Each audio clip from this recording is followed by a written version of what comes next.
전 세계가 심해져의 검은 보물을 차지하기 위해 경쟁하고 있습니다. 미국과 일본은 이미 포기했고 프랑스와 독일은 환경 규제 앞에 무릎을 꿇었습니다.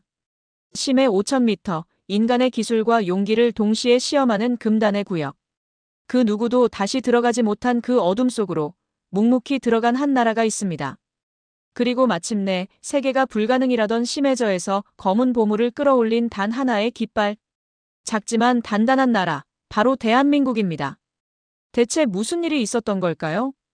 이야기 시작하기 전에 좋아요와 구독 버튼 가볍게 한번 눌러주시면 저 감동 이야기 서은비에게 정말 따뜻한 격려가 됩니다. 지금 어디에서 이 영상을 시청하고 계신지 아래 댓글에 나눠주세요. 안녕하세요. 저는 류시eng 뒤부아입니다. 프랑스 해양연구소인 이프레메르에서 20년간 심해저 탐사 엔지니어로 일해왔습니다. 대서양부터 인도양까지 지구 곳곳의 바다 밑바닥을 탐험하며 살아온 사람이죠. 그동안 수많은 국가들의 심해저 프로젝트를 지켜봤고 때로는 직접 참여하기도 했습니다. 몇 년 전까지 저는 불가능을 확신했습니다. 니켈, 코발트 같은 미래의 전략 금속이 잠들어 있는 그곳. 심해저 5,000m 아래 있는 망간단궤는 인간이 감히 들어갈 수 없는 곳이라고요. 그리고 무언가를 채취하는 것은 불가능하다고 말입니다. 그 깊이에서 가해지는 압력은 500기압이 넘습니다. 인간이 짓눌려 죽을 압력의 500배죠.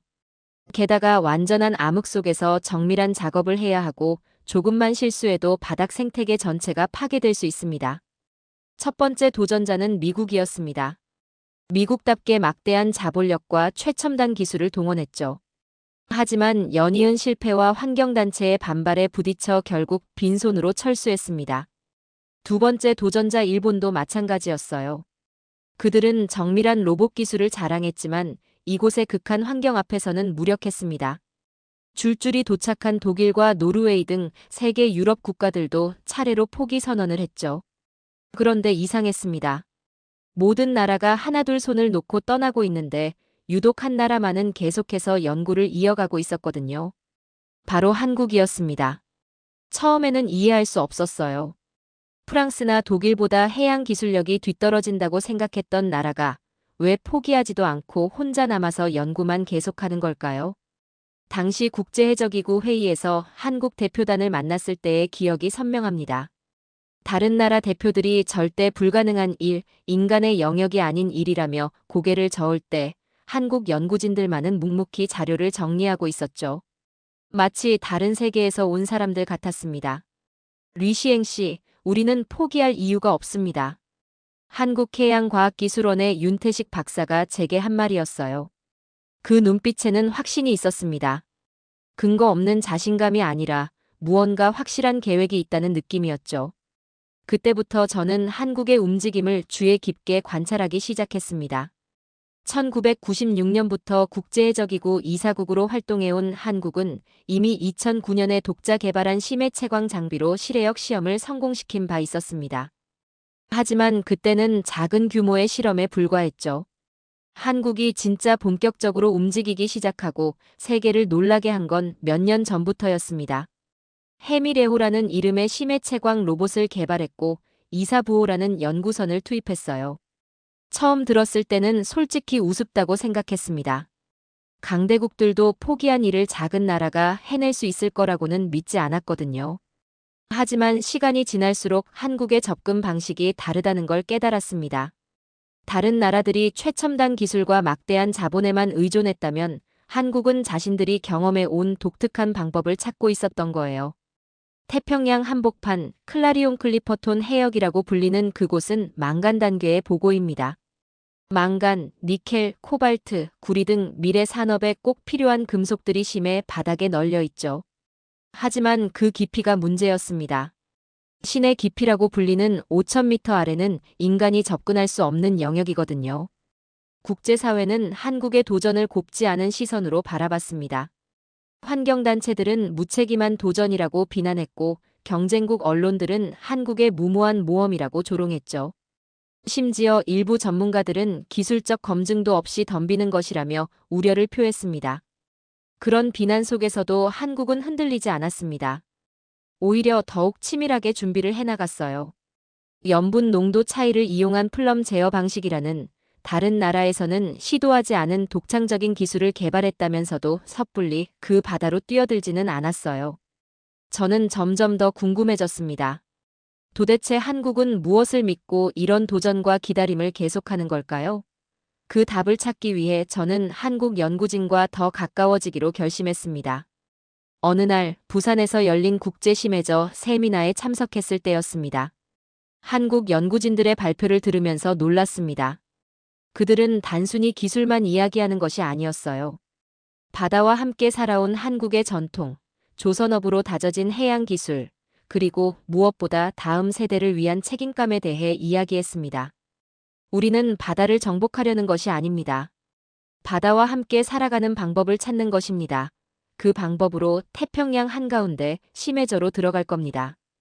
젊은 연구원 서지훈 씨의 말이었습니다. 그 순간 저는 깨달았어요. 한국의 접근법은 확실히 다르다는 걸 말입니다. 다른 나라들이 바다를 정복 대상으로 본 반면 한국은 바다를 파트너로 생각했던 거죠. 그래서 환경을 파괴하지 않으면서도 자원을 얻을 수 있는 방법을 끊임없이 연구했던 겁니다. 몇 달 후 드디어 한국의 본격적인 시험 채광이 시작됐습니다. 전 세계의 이목이 집중됐죠. 모두가 두 손을 들고 떠난 상황에서 성공하면 심해져 자원 개발의 새 장을 열게 되고 실패하면 국제적 망신을 당할 상황이었습니다. 그렇게 이사부호와 해미레오는 모든 짐을 짊어지고 태평양으로 향했습니다. 이번 탐사는 국제해적기구 ISA 심해저 국제공동연구 프로젝트로 다른 나라 연구진들도 합승하였습니다. 바다 위에서 바라본 한국 연구진들의 모습은 제가 지금까지 본 어떤 팀과도 달랐습니다. 긴장감 속에서도 차분했고 서로를 믿고 의지하는 모습이 인상적이었어요. 이번이 처음이자 마지막 기회입니다. 윤태식 박사의 말이었습니다. 하지만 그의 표정에는 두려움보다는 기대감이 더 컸어요.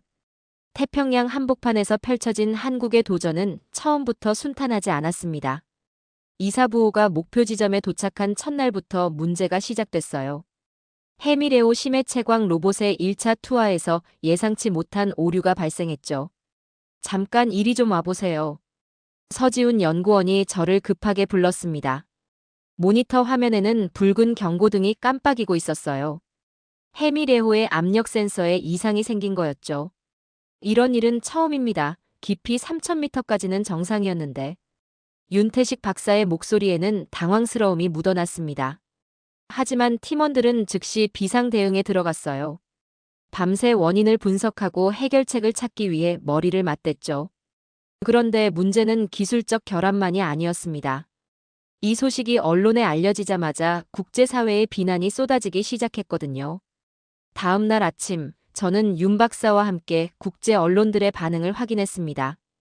프랑스 르몽드지는 한국의 무모한 심해저 모험이 시작부터 차질이라고 보도했고, 독일 슈피겔은 검증되지 않은 기술로 바다를 위험에 빠뜨리는 행위라고 비판했어요. 가장 충격적이었던 건 영국의 평가였습니다. 해양 전문가라는 사람이 나와서 이렇게 말했어요. 한국은 자신들의 기술력을 과대평가하고 있다. 이미 선진국들이 포기한 프로젝트를 무리하게 추진하는 것은 환경 재앙을 부를 수 있다. 미국 업계 반응도 마찬가지였죠. 아시아의 작은 나라가 벌이는 위험한 도박이라는 제목으로 한국을 조롱했습니다. 하지만 가장 큰 압력은 환경단체들로부터 왔어요. 한국은 무모한 심해저 파괴 행위를 즉시 중단하라. 검증되지 않은 기술로 바다 생태계를 실험대로 만들고 있다. 심지어 몇몇 환경단체는 시위를 벌이기도 했죠. 저는 그 모습을 보며 착잡했습니다. 박사님, 이런 상황에서도 계속 진행하실 건가요? 제가 조심스럽게 물었을 때 윤태식 박사는 의외로 담담한 표정이었어요. 리시행 씨, 우리는 처음부터 이런 반응을 예상했습니다. 중요한 건 우리가 옳은 일을 하고 있다는 확신이죠. 그의 말에는 흔들리지 않는 신념이 있었습니다. 하지만 현실은 녹록지 않았어요. 둘째 날 해미레오를 다시 투하했지만 또 다른 문제가 발생했습니다. 이번에는 통신 장애였어요. 수심 4,000m 지점에서 갑자기 신호가 끊어진 거죠. 이상합니다. 어제까지만 해도 정상이었는데. 기술팀장 김정수 씨가 머리를 감싸며 말했습니다. 팀원들의 얼굴에는 근심이 가득했어요. 그때였습니다. 선상통신장비로 급한 연락이 들어왔어요. 한국 본부에서 온 소식이었습니다. 프로젝트 중단을 하고 다시 나오는 게 낫겠습니까? 본부 담당자의 목소리는 걱정스러웠습니다. 저는 한국 연구진들의 반응을 지켜봤습니다. 과연 이들이 이런 압박을 견뎌낼 수 있을까요? 팀장님, 우리가 지금 포기하면 정말 끝인 거 아닌가요? 젊은 연구원 하나가 떨리는 목소리로 물었습니다. 그렇다면 지금까지의 노력이 모두 수포로 돌아가는 거죠. 다른 연구원도 걱정스러운 표정으로 말했어요. 하지만 윤태식 박사는 여전히 침착했습니다. 여러분, 우리가 여기 온 이유를 기억하세요. 단순히 성공하기 위해서가 아니라 불가능해 보이는 일에 도전하기 위해서입니다. 그의 말이 끝나자 갑자기 통신이 복구됐습니다. 해미레호로부터 신호가 다시 들어온 거였어요. 박사님, 해미레호가 응답합니다. 기술진들이 환호성을 질렀습니다. 하지만 기쁨은 잠시였어요. 로봇이 전송한 데이터를 분석한 결과 채광 모듈에 심각한 손상이 발견됐거든요. 이 정도 손상이면 최소 일주일은 수리해야 합니다. 김정수 기술팀장의 진단이었습니다. 일주일이면 국제 언론의 비난은 더욱 거세질 게 뻔했죠. 이미 그들은 실패로 생각할 거거든요. 그날 밤 저는 갑판에서 별을 바라보며 생각에 잠겼습니다. 과연 한국의 이 도전이 성공할 수 있을까요? 아니면 정말로 무모한 모험에 불과할까요? 잠 못 이루시는군요. 괜히 한국 연구선을 탔다고 생각하시나요? 뒤에서 윤태식 박사의 목소리가 들렸습니다. 그도 잠들지 못하고 갑판으로 나온 모양이었어요. 솔직히 말씀드리면 지금 상황이 쉽지 않아 보입니다. 제가 우려를 표하자 그는 씁쓸하게 웃었습니다. 류시행 씨는 우리나라 역사를 얼마나 아시나요? 갑작스러운 질문에 저는 당황했어요. 잘 모르겠습니다만. 우리는 지금까지 항상 불가능해 보이는 일들을 해왔습니다. 전쟁의 폐허에서 이만큼 발전한 것도, 조선업에서 세계 1위가 된 것도 모두 불가능해 보였던 일들이었죠. 사실 불가능이라고 인정하고 좌절할 상황이었어요. 그의 목소리에는 자부심이 묻어났습니다. 지금 우리가 받고 있는 비난들, 예전에도 비슷했습니다. 한국이 자동차를 만든다고 했을 때도, 고속열차를 만든다고 했을 때도, 반도체를 만든다고 했을 때도 모두들 불가능하다고 했어요. 저는 그제야 이해할 수 있었습니다. 한국인들에게는 불가능에 도전하는 것이 특별한 일이 아니라는 걸 말이에요. 하지만 이번에는 다릅니다. 실패하면 환경 파괴라는 비난을 받을 수도 있어요. 제가 걱정을 표하자 윤 박사는 고개를 끄덕였습니다. 그래서 더욱 신중해야 합니다. 우리는 성공할 뿐만 아니라 환경도 보호해야 하거든요. 다음 날부터 본격적인 수리 작업이 시작됐습니다. 하지만 바다 한복판에서의 수리는 육지와는 차원이 달랐어요. 파도와 바람 때문에 정밀한 작업이 거의 불가능했죠. 이런 조건에서 수리가 가능할까요? 제가 의심스러워하자 서지훈 연구원이 웃으며 답했습니다.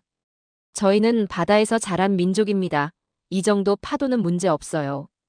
정말로 한국 기술진들은 놀라운 적응력을 보여줬습니다. 배가 흔들리는 와중에도 정확하게 부품을 교체하고 시스템을 점검했어요. 원팀으로 움직이고 있었죠. 하지만 국제 언론의 비난은 계속됐습니다. 특히 수리 기간이 길어지자 기술력 부족의 증거라는 조롱이 쏟아졌어요. 한국이 과연 이 프로젝트를 완수할 수 있을지 의문이다. 일본의 한 전문가가 TV에 나와서 한 말이었습니다. 애초에 무리한 도전이었다. 선진국들이 포기한 데는 이유가 있다. 독일의 해양연구소장도 비슷한 입장을 표명했죠. 이런 비난 속에서도 한국 연구진들은 묵묵히 자신들의 일을 해나갔습니다. 밤낮 없이 장비를 점검하고 문제점을 해결해 나갔어요. 곧이어 열린 회의에서 서지훈 연구원이 문득 질문을 던졌습니다. 여러분, 우리가 지금까지 서구식 접근법만 따라하려고 했던 건 아닐까요? 그는 칠판에 여러 가지 도표를 그리며 설명을 시작했어요. 미국이나 유럽의 방식은 강력한 기계로 바다를 뚫고 들어가는 겁니다. 하지만 우리 조상들은 바다와 어떻게 지냈을까요? 갑작스러운 질문에 연구진들이 고개를 갸우뚱했습니다. 저 역시 마찬가지였어요. 심해져 채광과 조상들의 바다 생활이 무슨 관련이 있다는 걸까요? 우리나라 서해안 염전을 생각해 보세요. 바닷물의 염분 농도 차이를 이용해서 소금을 만들어냅니다. 단순히 힘으로 바닷물을 끓이는 게 아니라 자연의 원리를 이용하는 거죠. 서지훈 씨의 설명이 계속됐습니다. 그리고 우리 조선 기술도 마찬가지입니다. 바람과 조류를 거스르는 게 아니라 그것들을 이용해서 더 빠르고 안전하게 항해하는 방법을 찾았어요. 저와 다른 연구원들은 점점 더 집중하게 됐습니다. 처음 듣는 발상이었거든요. 그리고 이런 관점에서 심해저 채광을 바라본 적이 없었거든요. 그렇다면 심해저에서도 같은 원리를 적용할 수 있지 않을까요? 무작정 파워로 밀어붙이는 게 아니라 바다 자체의 특성을 이용하는 거죠. 그때 한 연구원이 손을 들었습니다. 구체적으로 어떤 방법을 말씀하시는 건가요? 염분 농도차를 이용한 플럼 제어 방식입니다. 서지훈 씨가 새로운 도표를 그리며 설명했어요. 심해저에서 채광할 때 가장 큰 문제가 뭔지 아세요? 바로 퇴적물이 일어나면서 생기는 플럼 현상입니다. 이게 바다 생태계를 교란시키는 주원인이죠. 저도 그 문제는 잘 알고 있었습니다. 해저를 파면 미세한 흙먼지들이 물속에 퍼지면서 거대한 구름 같은 현상을 만들어내거든요. 이것이 바로 플럼이었습니다. 그런데 만약 우리가 염분 농도차를 이용해서 이 플럼의 확산을 제어할 수 있다면 어떨까요? 마치 염전에서 소금물의 흐름을 조절하듯이 말입니다. 회의실이 조용해졌습니다. 모든 사람들이 그의 말에 집중하고 있었어요. 일본이나 독일이 사용하는 방식은 강력한 흡입력으로 플럼을 억제하려고 합니다. 하지만 그러면 에너지 소모가 엄청나고 바다 생물들에게도 해를 끼치죠. 윤태식 박사가 고개를 끄덕였습니다. 지훈 씨 말이 맞습니다. 우리는 지금까지 너무 서구식 사고에 매여 있었어요. 하지만 염분 농도차를 어떻게 제어한다는 건가요? 다른 연구원이 의문을 표했습니다. 서지훈 씨는 자신있게 답했어요. 우리나라 조선소에서 사용하는 물길 제어 기술을 응용하는 겁니다. 선박 건조할 때 물의 흐름을 정밀하게 조절하는 기술이 있잖아요. 저는 그제야 이해하기 시작했습니다. 한국이 세계 1위 조선 강국인 이유가 단순히 규모만 큰 게 아니었던 거죠. 물의 흐름을 다루는 정교한 기술이 있었던 겁니다. 실제로 우리 해양수산부에서 이미 관련 연구를 진행하고 있습니다. 윤태식 박사가 보충 설명을 했어요. 염도차를 이용한 해수순환 제어 기술. 이것은 완전히 우리만의 독자 기술입니다. 회의가 끝난 후 저는 서지훈 씨와 개별적으로 이야기할 기회를 가졌습니다. 류시행 씨, 솔직히 말씀드리면 저도 처음에는 확신이 없었어요. 그가 솔직하게 털어놓았습니다. 하지만 제 할아버지가 어부셨거든요. 어릴 때부터 바다에 대한 이야기를 많이 들었어요. 어떤 이야기들이었나요? 바다는 정복하는 게 아니라 함께 살아가는 거라는 말씀이었습니다. 바다의 성질을 이해하고 그에 맞춰 살아가야 한다고 하셨어요. 그의 말에서 저는 깊은 철학을 느꼈습니다. 서구에서는 바다를 정복 대상으로 봅니다. 하지만 우리는 바다를 파트너로 생각해요. 그래서 바다를 해치지 않으면서도 필요한 걸 얻을 수 있는 방법을 찾는 거죠. 그리고 한국해양과학기술원의 실험실에서 진행됐던 염분 농도차를 이용한 플럼 제어 실험 영상을 보여주었죠. 보세요. 이 수조에서 인위적으로 플럼을 발생시킨 후 염분이 다른 물을 투입하면 실험을 담당한 김정수 씨가 추가 설명해 주었습니다. 놀랍게도 흐릿하게 퍼져 있던 플럼이 점점 가라앉기 시작했어요. 마치 보이지 않는 손이 정리하는 것 같았습니다. 어떻게 이런 일이 가능한 건가요? 제가 놀라서 물었습니다. 염분 농도가 다르면 물의 밀도도 달라집니다. 이 밀도차를 이용해서 물의 흐름을 조절하는 거예요. 이 기술은 언제부터 연구하신 건가요? 사실 이론적 기초는 우리나라 염전 기술에서 나온 겁니다. 서해안 염전에서 수백 년간 사용해온 원리를 현대적으로 응용한 거죠. 저는 그들의 지혜에 감탄할 수밖에 없었습니다. 전통과 현대 기술이 이렇게 완벽하게 결합될 수 있다니요. 하지만 실제 심해에서도 이 방법이 통할까요? 제가 의구심을 표하자 윤태식 박사가 자신있게 답했습니다. 이미 소규모 실외역 테스트를 여러 번 거쳤습니다.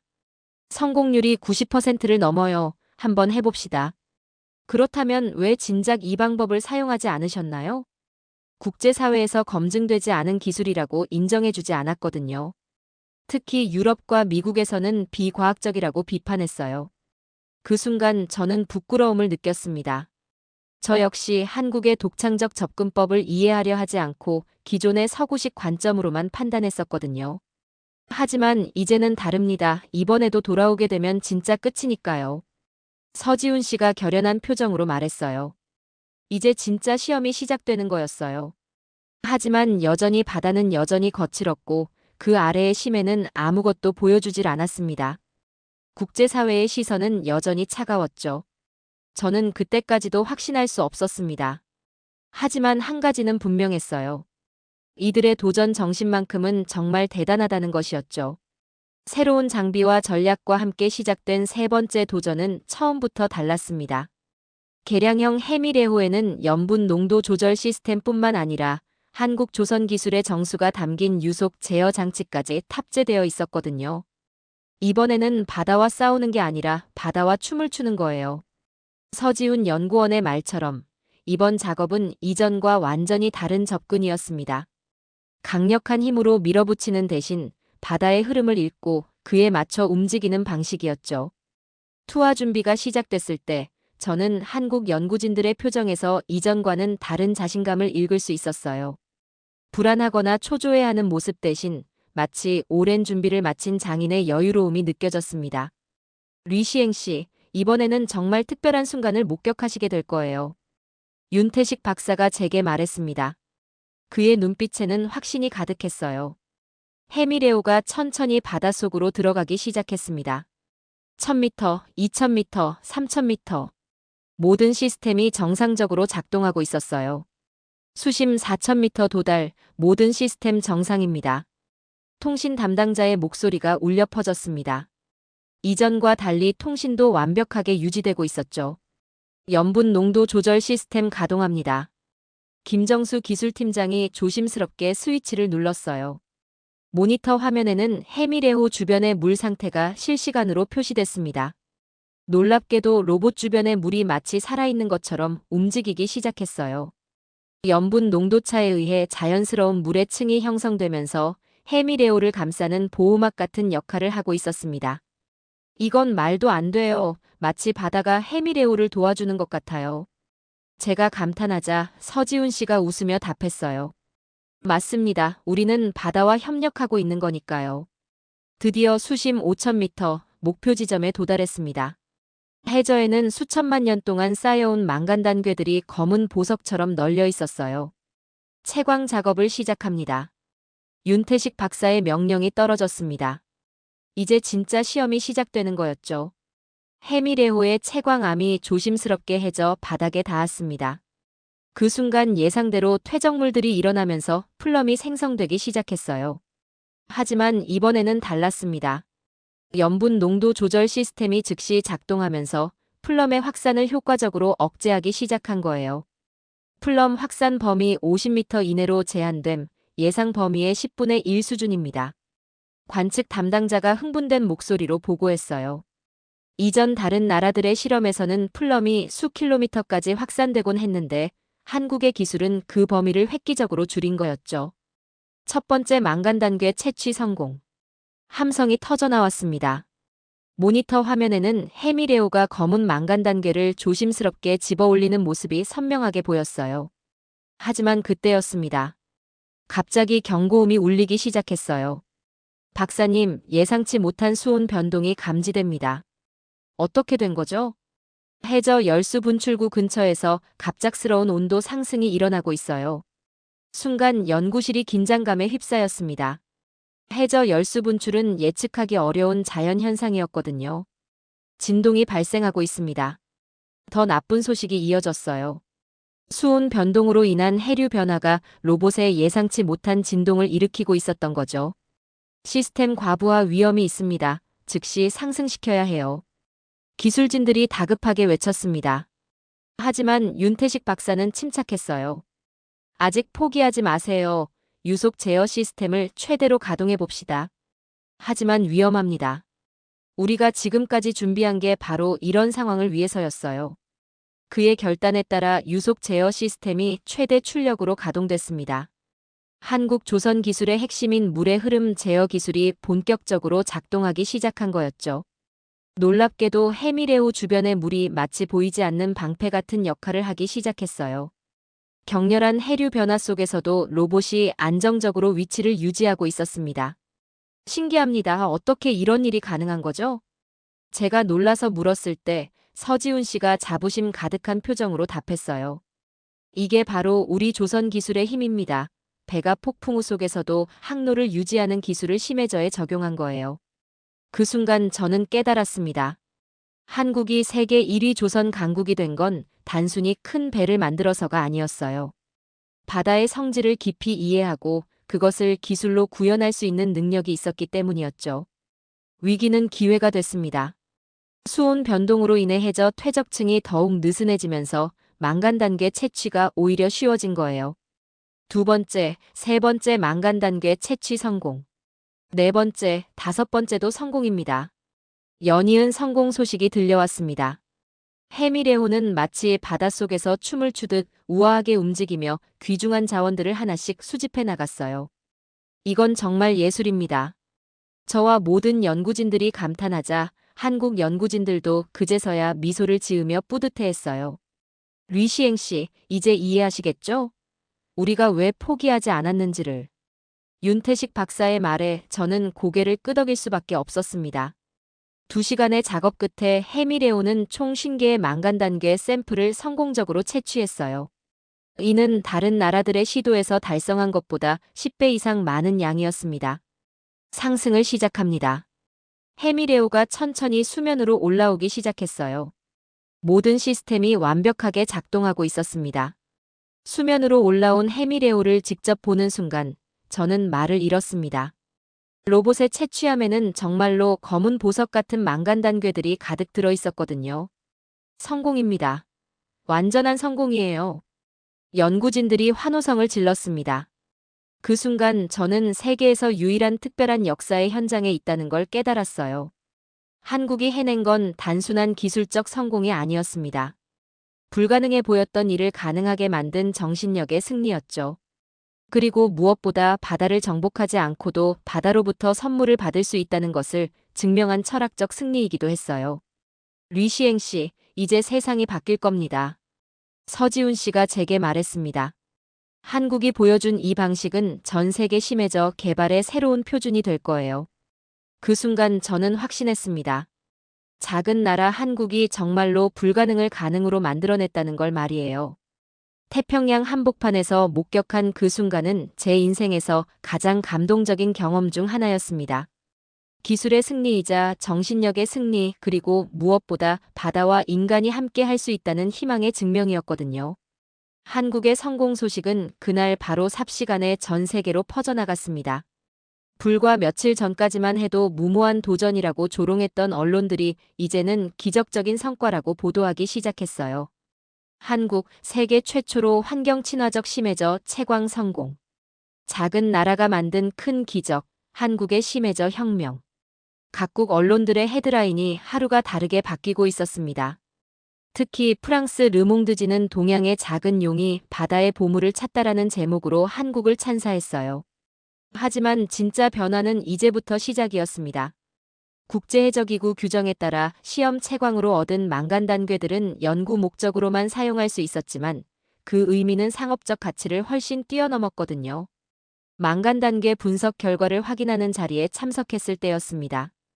윤태식 박사가 보여준 데이터는 정말 놀라웠어요. 망간 함량 35%, 니켈 2.1%, 코발트 0.8%, 구리 1.3%. 이 수치가 얼마나 대단한 걸까요?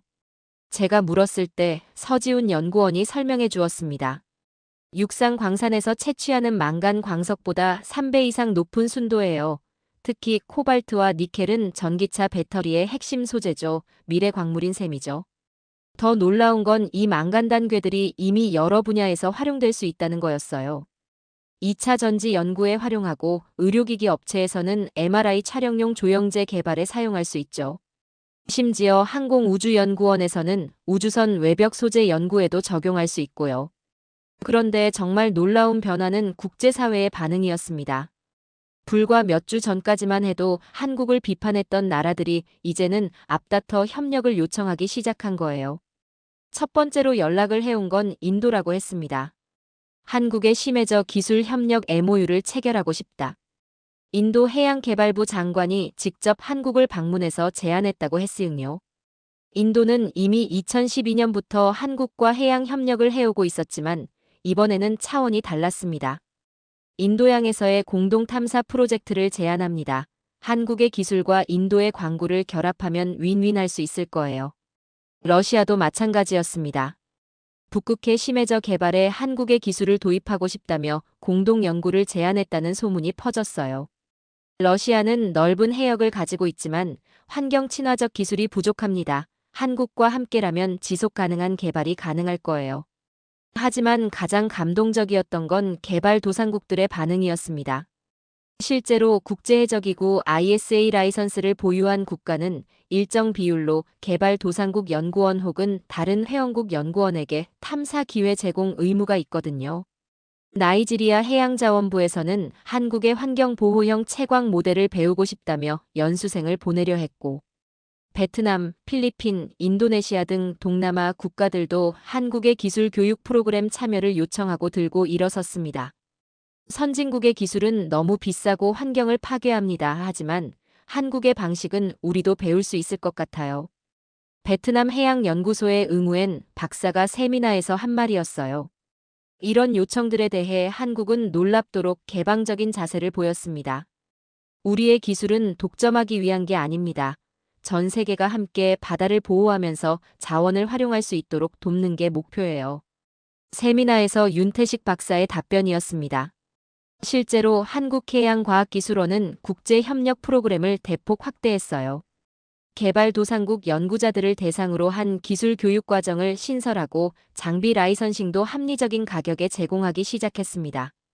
몇 달 후 국제해적기구에서 열린 총회에 참석했을 때 저는 완전히 바뀐 분위기를 목격할 수 있었어요. 한국의 환경보호형 심해저 개발 모델을 국제표준으로 채택할 것을 제안합니다. 독일 대표가 제안한 내용이었습니다. 불과 몇 달 전까지만 해도 한국을 비판했던 독일이 이제는 한국의 방식을 국제표준으로 만들자고 나선 거였죠. 프랑스도 이 제안에 동의합니다. 제가 속한 프랑스 대표단도 찬성 입장을 표명했어요. 결국 이 총회에서 한국이 개발한 환경보호형 심해저 채광 기술이 국제해적기구의 공식 권고 기술로 채택됐습니다. 이는 한국이 단순히 기술적 성공을 거둔 게 아니라 전 세계 심해저 개발의 새로운 패러다임을 제시했다는 의미였어요. 한국은 이제 심해저 광물 기술 분야에서 세계 3대 강국이 됐습니다. 국제해적기구 사무총장이 공식적으로 발표한 내용이었어요. 미국, 노르웨이와 함께 한국이 심해저 기술 선진국으로 인정받은 거였죠. 더 놀라운 건 한국의 국제적 위상 변화였습니다. 국제해적기구 이사국으로서의 영향력이 크게 확대됐어요. 앞으로 심해저 관련 국제 규정을 만들 때 한국의 의견이 매우 중요해질 겁니다. 국제해적기구 법무담당관이 제게 한 말이었어요. 실제로 이후로 한국이 주도한 여러 정책안들이 국제해적기구에서 공식 채택되기 시작했습니다. 환경 영향평가 강화, 개발도상국 기술 지원 확대, 지속 가능한 개발 원칙 등이 모두 한국의 제안에서 나온 것들이었어요. 작지만 단단한 나라. 외국 언론들이 한국 해양을 나타낼 때 자주 사용하는 말이 됐습니다. 크기는 작지만 기술력과 정신력은 어느 나라보다 강하다는 의미였죠. 저는 그런 변화들을 지켜보면서 깊은 감동을 받았습니다. 한국이 보여준 건 단순한 기술적 성취가 아니었어요. 작은 나라도 올바른 철학과 끈기만 있다면 세상을 바꿀 수 있다는 희망의 메시지였거든요. 그 과정을 함께 나누며 제 자신도 많이 변했습니다. 처음에는 프랑스 엔지니어로서의 자부심과 서구 중심적 사고에 갇혀 있었지만 한국과 함께하면서 진정한 기술의 의미를 깨달을 수 있었어요. 기술은 정복을 위한 도구가 아니라 조화를 위한 수단이어야 한다는 것. 그리고 혁신은 첨단 장비에서만 나오는 게 아니라 올바른 철학에서 나온다는 것을 배웠습니다. 한국의 심해저 성공 이후 제 인생뿐만 아니라 전 세계 심해저 탐사, 채광 판도를 완전히 바뀌었어요. 저는 프랑스로 돌아간 후에도 국제 심해저 협력 프로젝트의 자문위원으로 활동하면서 한국이 만들어가는 새로운 세상을 지켜볼 수 있었거든요. 한국 정부가 국제해저기구와 함께 기념관을 건립했고, 이곳은 미래 세대를 위한 바다, 그리고 인간과 자연의 조화를 상징하는 의미 깊은 공간이 되었습니다. 기념관 입구에는 거대한 조형물이 서 있었어요. 실제 크기로 재현한 해미레호 모형이었습니다. 그 옆에는 여러 언어로 새겨진 문구가 있었죠. 미래 자원은 기술과 진심으로 얻는다. 한국어, 영어, 프랑스어를 비롯해 20개국 언어로 새겨진 이 문구를 보는 순간 저는 가슴이 뭉클해졌습니다. 기념관 개관식에는 전 세계에서 온 사람들이 참석했어요. 그 중에서도 가장 인상적이었던 건 한국의 해양 기술 교육을 받은 개발도상국 연구자들이었습니다. 한국에서 배운 기술로 우리나라 연안 환경을 보호할 수 있게 됐어요. 나이지리아에서 온 아데미 박사가 감사 인사를 전했습니다. 베트남 근해에서도 한국 방식으로 지속 가능한 자원 개발을 시작했습니다. 응우엔 박사도 한국에 대한 고마움을 표현했어요. 이런 모습들을 보면서 저는 깨달았습니다. 한국이 이룬 진짜 성과는 망간 단계를 캐낸 것이 아니라 전 세계에 새로운 가능성을 보여준 것이었다고 말이에요. 기념관 내부에는 한국의 심해저 도전 과정이 상세히 전시되어 있었습니다. 처음 도전했을 때의 실패부터 최종 성공까지 그 모든 과정이 생생하게 재현되어 있었어요. 특히 인상적이었던 건 전통과 현대의 만남 코너였습니다. 한국의 염전 기술이 어떻게 현대 심해저 기술로 발전했는지, 조선 기술이 어떻게 해양 로봇에 적용됐는지를 보여주는 전시였거든요. 할아버지의 지혜가 첨단 기술로 재탄생됐네요. 전시를 보던 한 관람객이 감탄하며 말했습니다. 저도 동감이었어요. 한국의 성공은 최첨단 기술만으로 이루어진 게 아니었습니다. 오랜 세월 바다와 함께 살아온 지혜와 현대 기술이 만나서 탄생한 결과였거든요. 개관식이 끝난 후 윤태식 박사와 함께 기념관 옥상 전망대에 올라갔습니다. 그곳에서 바라본 바다는 정말 아름다웠어요. 류시행 씨, 처음 만났을 때를 기억하세요? 윤 박사가 추억을 떠올리며 말했습니다. 물론이죠. 그때 저는 한국의 도전이 불가능할 거라고 생각했었어요. 그런 당신이 지금까지 우리와 함께 해주셔서 정말 감사합니다. 아니에요. 오히려 제가 감사해야죠. 덕분에 진정한 기술의 의미를 배울 수 있었거든요. 서지훈 연구원도 우리와 함께 있었어요. 이제는 한국해양과학기술원의 부원장이 된 그였습니다. 류시행 씨, 이제 정말로 세상이 바뀌었다고 생각하세요? 그의 질문에 저는 확신을 가지고 답할 수 있었어요. 네, 완전히 바뀌었습니다. 한국이 보여준 길을 따라 전 세계가 변하고 있어요. 실제로 그랬습니다. 한국의 성공 이후 심해져 개발에 대한 국제사회의 인식이 완전히 달라졌거든요. 환경 파괴를 감수하고라도 자원을 얻어야 한다는 기존 관념에서 벗어나 환경을 보호하면서도 지속 가능한 개발이 가능하다는 새로운 패러다임이 자리 잡았어요. 그런데 가장 큰 변화는 따로 있어요.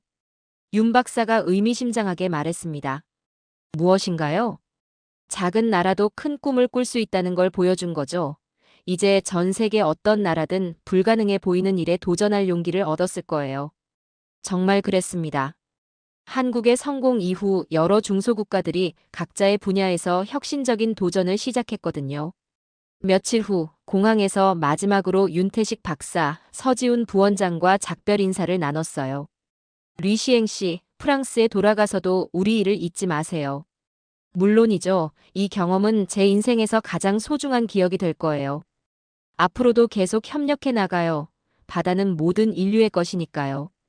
서지훈 부원장의 말에 저는 진심으로 동의했습니다. 비행기에 오르기 전 라운지에서 노트북을 켜고 지난 경험을 정리하기 시작했어요. 첫 번째, 기술의 진정한 의미를 배웠습니다. 기술은 자연을 정복하는 도구가 아니라 자연과 조화를 이루는 수단이어야 한다는 것을요. 두 번째, 혁신의 진정한 원천을 깨달았습니다. 혁신은 가장 비싼 장비에서 나오는 게 아니라 문제를 바라보는 새로운 관점에서 나온다는 것을요. 세 번째, 작은 것의 위대함을 체험했습니다. 크기가 작다고 꿈도 작을 필요는 없다는 것, 오히려 작기 때문에 더 단단해질 수 있다는 것을요. 네 번째, 전통의 현대적 가치를 발견했습니다. 오래된 지혜는 낡은 것이 아니라 시간의 검증을 받은 보석이라는 것을요. 다섯 번째, 진정한 국제 협력의 의미를 알았습니다. 경쟁이 아닌 상생, 독점이 아닌 공유가 진정한 발전을 가져온다는 것을요. 마지막으로 가장 중요한 깨달음을 적었습니다. 우리는 기술만 보았다. 그러나 그들은 미래를 보았다. 한국은 작은 나라지만 심해의 어둠을 밝히는 등불이었다. 이 글을 쓰면서 저는 확신했습니다. 언젠가 이 이야기가 전 세계 많은 사람들에게 희망과 용기를 줄 수 있을 거라고 말이에요. 작지만 단단한 나라, 한국. 그들이 보여준 것은 단순한 기술적 성취가 아니었습니다. 불가능해 보이는 일도 올바른 마음가짐과 끈기만 있다면 얼마든지 가능하다는 희망의 메시지였어요. 다음 세대를 위한 바다, 그리고 인간과 자연이 함께 살아갈 수 있는 미래. 한국이 심해저에서 찾아낸 진짜 보물은 망간 단계가 아니라 바로 그런 가능성이었습니다.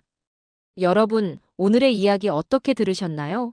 세계가 불가능이라 하던 금다의 구역, 심해저에서 검은 보물을 끌어올린 단 하나의 깃발. 바로 대한민국이었습니다. 진정한 기적은 가장 예상치 못한 곳에서 일어곤 하죠.